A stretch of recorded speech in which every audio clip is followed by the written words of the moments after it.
ഈ യോഗത്തിന്റെ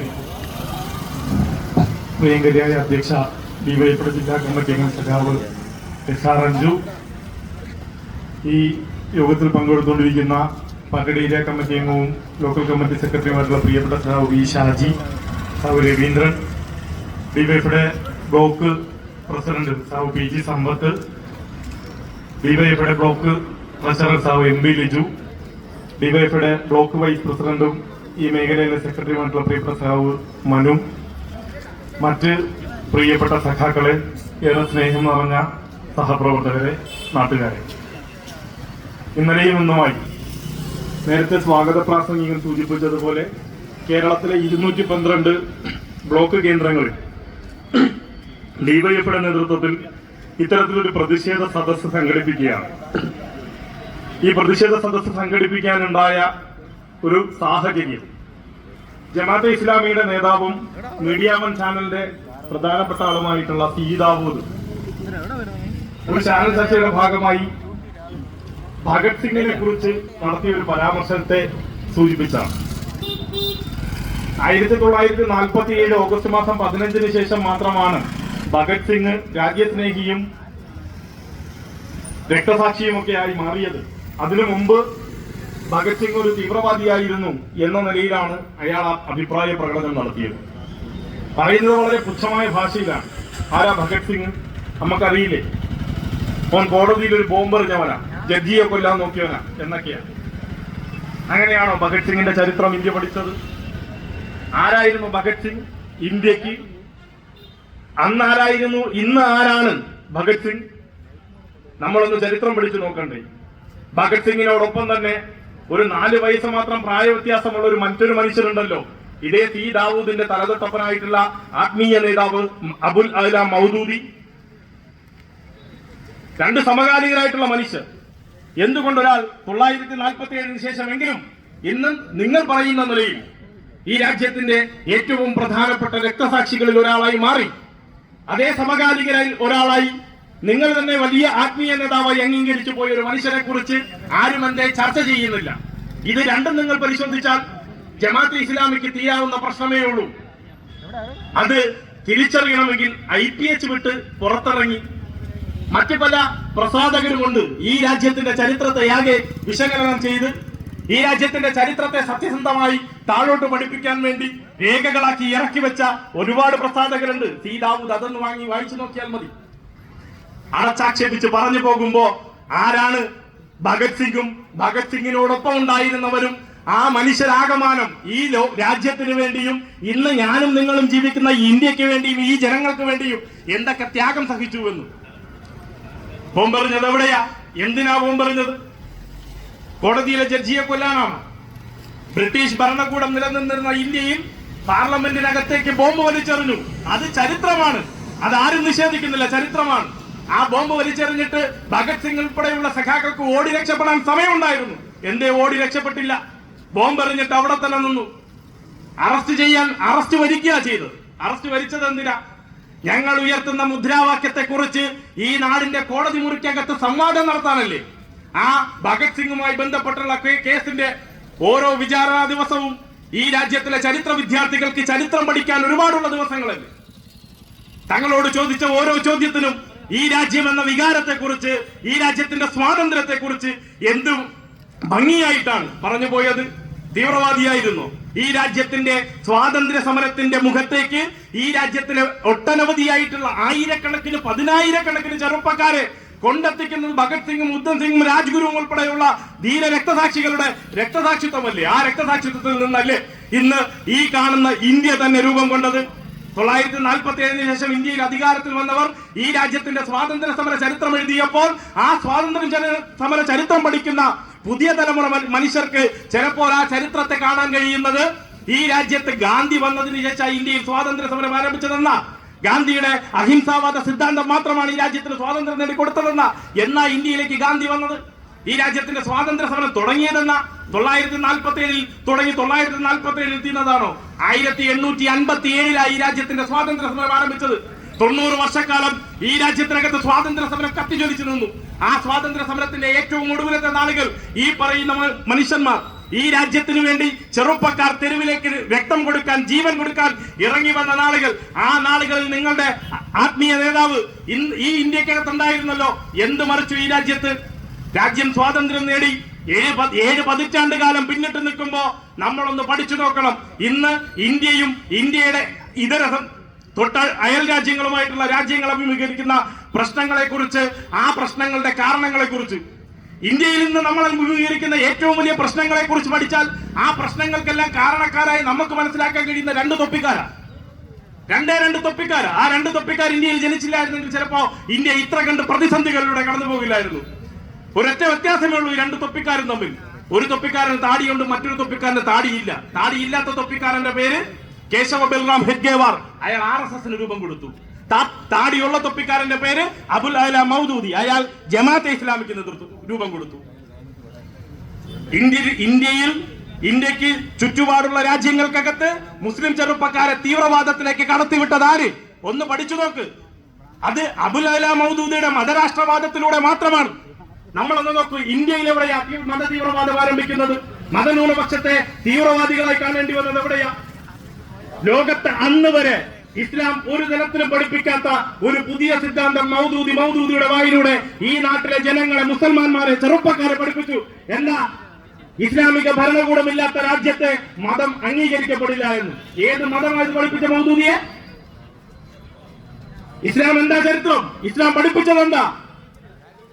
അമേരിക്കയിൽ ജീവിക്കുന്നിടത്ത്, അല്ലെങ്കിൽ വത്തിക്കാൻ സിറ്റിയിൽ ഒരു മുസൽമാൻ ഉണ്ടെന്ന് വിചാരിക്കുക, അല്ലെങ്കിൽ ഹൈന്ദവ രാഷ്ട്രമായിട്ടുള്ള നേപ്പാളിൽ ഒരു മുസൽമാൻ ഉണ്ടെന്ന് വിചാരിക്കുക. അയാൾ മരിച്ചുപോയി, അയാൾ ഇസ്ലാം അല്ലെന്ന മൗദൂദിയുടെ വാദം.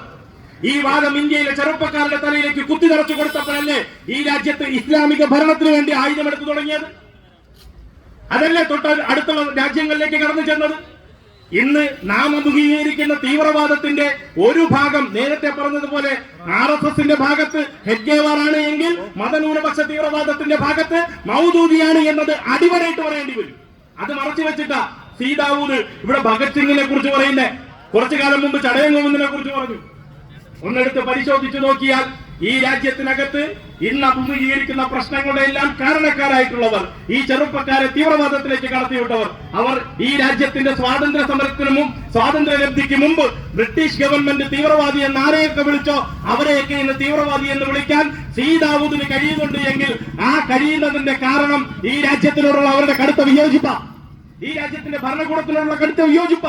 ജനാധിപത്യവും മതേതരത്വവും സോഷ്യലിസവും, ഈ 3 ആശയത്തെ ഇവരുടെ സൈദ്ധാന്തികനായിട്ടുള്ള മൗദൂദി തള്ളിയെങ്കിൽ അന്ന് മുതൽ അതിനെ എതിർത്ത് ഇതിനെ അംഗീകരിക്കാതെ മുമ്പോട്ട് പോകുന്നവരാ നമ്മൾ കാണുന്ന ജമാഅത്തെ ഇസ്ലാമിയും യഥാർത്ഥ ജമാഅത്തെ ഇസ്ലാമിയും തമ്മിൽ വ്യാപക വ്യത്യാസമുണ്ട്. അതിന്റെ ഒരു അനുഭവം നമുക്ക് ഇപ്പൊ കാണാലോ. എന്താ? നമ്മുടെ തൊട്ടയൽ രാജ്യമായിട്ടുള്ള ബംഗ്ലാദേശിൽ നടക്കുന്നുണ്ട്, നരഹത്യ നടക്കുന്നുണ്ട്, മനുഷ്യവേട്ട നടക്കുന്നുണ്ട്, ന്യൂനപക്ഷ ആക്രമണം നടക്കുന്നുണ്ട്, ഉന്മൂലനം നടത്തുന്നുണ്ട്. ആരാ നടത്തുന്നേ? ഒന്ന് നോക്കൂ. ജമാഅത്തെ ഇസ്ലാമിയുടെ രൂപീകരണ കാലം മുതൽ അവിടുത്തെ ഏറ്റവും പ്രധാനപ്പെട്ട രാഷ്ട്രീയ പ്രസ്ഥാനമായി നിൽക്കുന്നത് ജമാഅത്തെ ഇസ്ലാമിയ. ആ ജമാഅത്തെ ഇസ്ലാമിയുടെ രാഷ്ട്രീയ ആശയം ബംഗ്ലാദേശിനെ കൊണ്ടെത്തിച്ചത് എത്ര കണ്ട് വലിയ തീവ്രവാദത്തിലേക്കാ.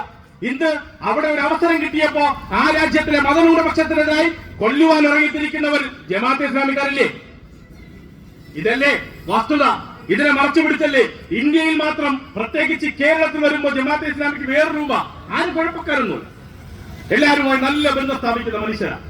എന്നാൽ അവർ എവിടെയെങ്കിലും ഗ്യാപ്പ് കിട്ടിയാൽ അവിടെ പറയുന്നത് മതരാഷ്ട്രവാദം തെറ്റാ. RSS ഇന്ത്യയെ ഹിന്ദു രാഷ്ട്രമാക്കി മാറ്റണം എന്ന് പ്രഖ്യാപിച്ച നാള് മുതൽ അത് പറ്റില്ല എന്ന് പറയുന്ന ഇന്ത്യയിലെ മറ്റു ചില സംഘടനകളോടൊപ്പം ജമാഅത്തെ ഇസ്ലാമിയുണ്ട്. ഒരു സംശയവും വേണ്ട. എന്നാൽ അവരുടെ മുദ്രാവാക്യം നമ്മൾ ചോദിക്കണം, നിങ്ങളുടെ മുദ്രാവാക്യം എന്താ? നിങ്ങൾ എന്തിനാ ഇന്ത്യ മഹാരാജ്യത്തിനകത്ത് പ്രവർത്തിക്കുന്നത്? അത് ഞങ്ങൾ പ്രവർത്തിക്കുന്ന ഹാക്കിമത്ത് ദീന, ഇക്കാമത്ത് ദീന. മനുഷ്യൻ മനസ്സിലാവുന്ന ഭാഷയെ പറഞ്ഞാൽ പറയില്ല. മതത്തിന്റെ സംസ്ഥാപനം. ഇതല്ലേ ഇന്ത്യയിൽ RSS പറയുന്നേ? ഇന്ത്യയെ ഹിന്ദു രാഷ്ട്രമാക്കാനും ഇന്ത്യയെ ഇസ്ലാമിക രാഷ്ട്രമാക്കാനും ഇത്യാദി ആളുകൾ രാജ്യം രൂപം കൊള്ളുന്നതിന് മുമ്പ് തന്നെ പ്രവർത്തനം തുടങ്ങിയപ്പോ അങ്ങനെയല്ല, ഈ രാജ്യമാണ് രൂപം കൊള്ളേണ്ടത്. ഈ രാജ്യത്ത് ഒരൊറ്റ വികാരമേ ഉള്ളത്, ഇന്ത്യ എന്ന വികാരമാണ്.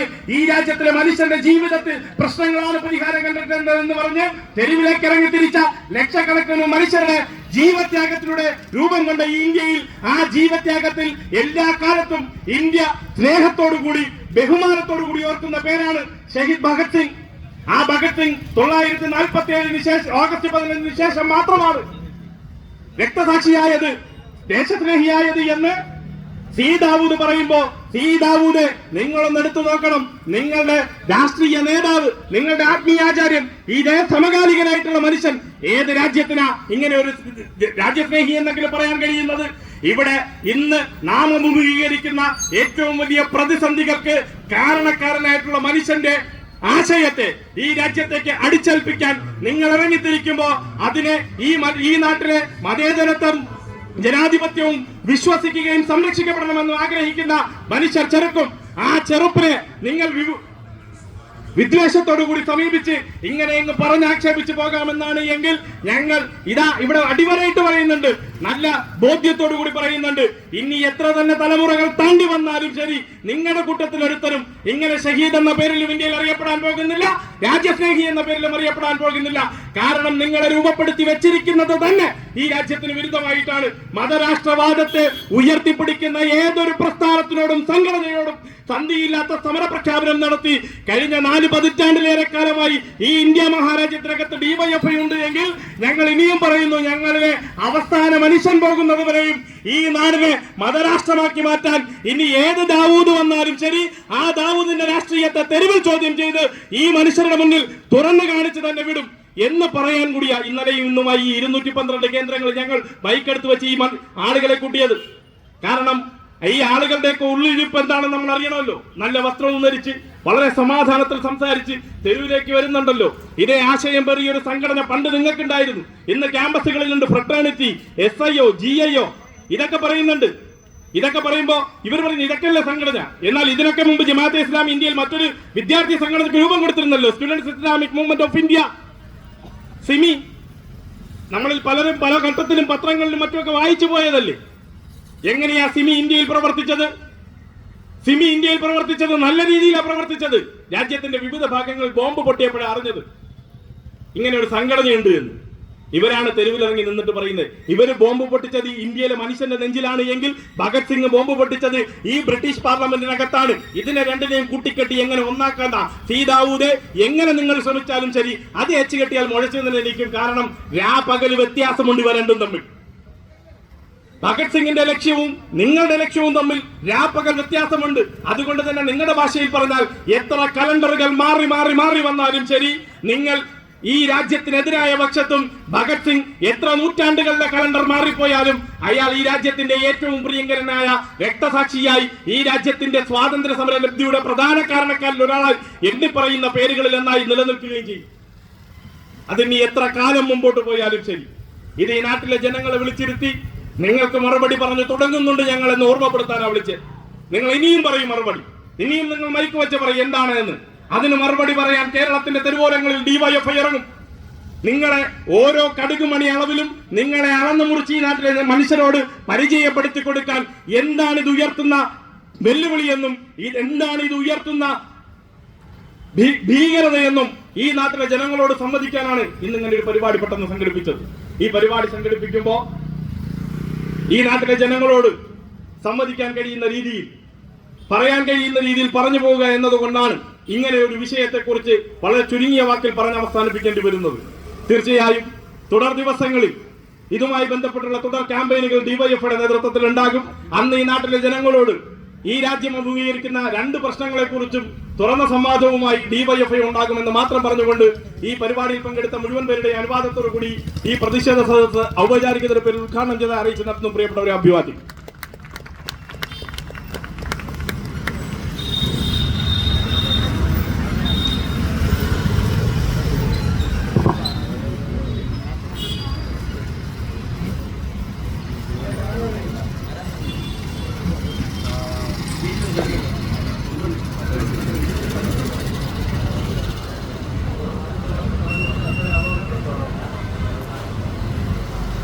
ഈ യോഗത്തിൽ അടുത്തതായി സംസാരിക്കുന്നത് ഡിവൈഎഫ്ഐയുടെ ഏരിയ പ്രസിഡന്റ് സമ്പത്താണ്.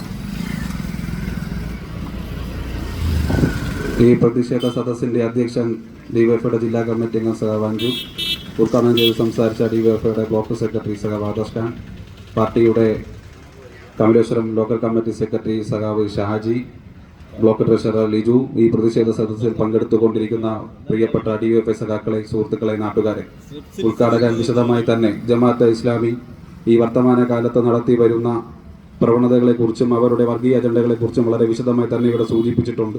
അപ്പോൾ അതുകൊണ്ട് തന്നെ ദീർഘമായ ഒരു പ്രസംഗത്തിലേക്ക് കടന്നു പോകുന്നില്ല.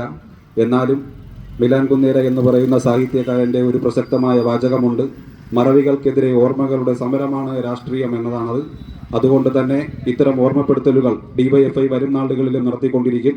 ജമാഅത്തെ ഇസ്ലാമിയല്ല, ഈ രാജ്യത്ത് വെല്ലുവിളിച്ചു കൊണ്ടുവരുന്ന ഏതൊരു വർഗീയ പ്രസ്ഥാനത്തെയും മതനിരപേക്ഷതയുടെ കാവലാളുകളായി നിന്നുകൊണ്ട് ഡിവൈഎഫ്ഐ എന്നും പൊരുതി തോൽപ്പിച്ചിട്ടുണ്ട്.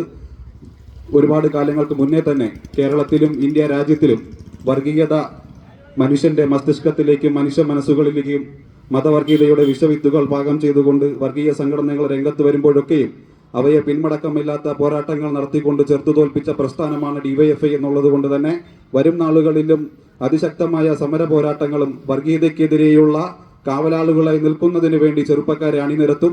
സ്വാതന്ത്ര്യ സമരത്തിലടക്കം ഒരുപറ്റം യുവജനങ്ങളെ, ഇന്ത്യൻ യുവത്വത്തെ വിപ്ലവ പോരാട്ടത്തിലേക്ക് എടുത്തു ചാടുവാൻ പ്രേരണയായ ഭഗത് സിംഗിനെ പോലെയുള്ള ധീരരക്തസാക്ഷികളെയും സ്വാതന്ത്ര്യ സമര സേനാനികളെയും അവഹേളിച്ചുകൊണ്ട് മുന്നോട്ട് പോകുന്നത് ആര് തന്നെയായാലും ശക്തമായ ചേർത്തുനിൽപ്പ് ഡിവൈഎഫ്ഐയുടെ ഭാഗത്തു നിന്ന് ഉണ്ടാകുമെന്ന് മാത്രം സൂചിപ്പിച്ചുകൊണ്ട് ഈ പ്രതിഷേധ സദസ്സിൽ പങ്കെടുത്ത മുഴുവൻ ജനങ്ങളെയും, ഡിവൈഎഫ്ഐ സുഹൃത്തുക്കളെയും നാട്ടുകാരെയും ഒരിക്കൽ കൂടി ചാല ബ്ലോക്ക് കമ്മിറ്റിക്ക് വേണ്ടി അഭിവാദിച്ചു നിർത്തുകയാണ്.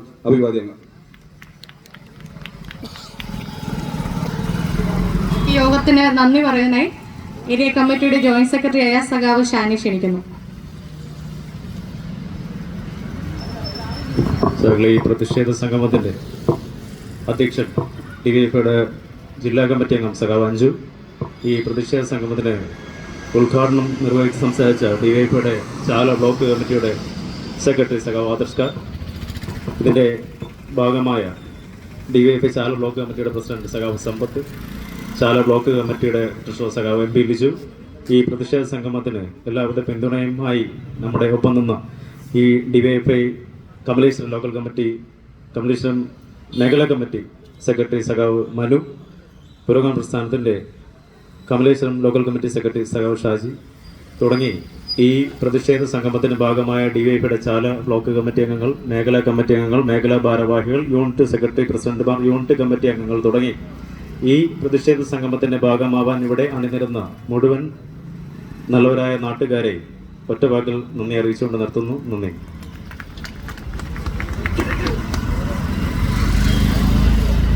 യോഗ നടപടികൾ അവസാനിച്ചു.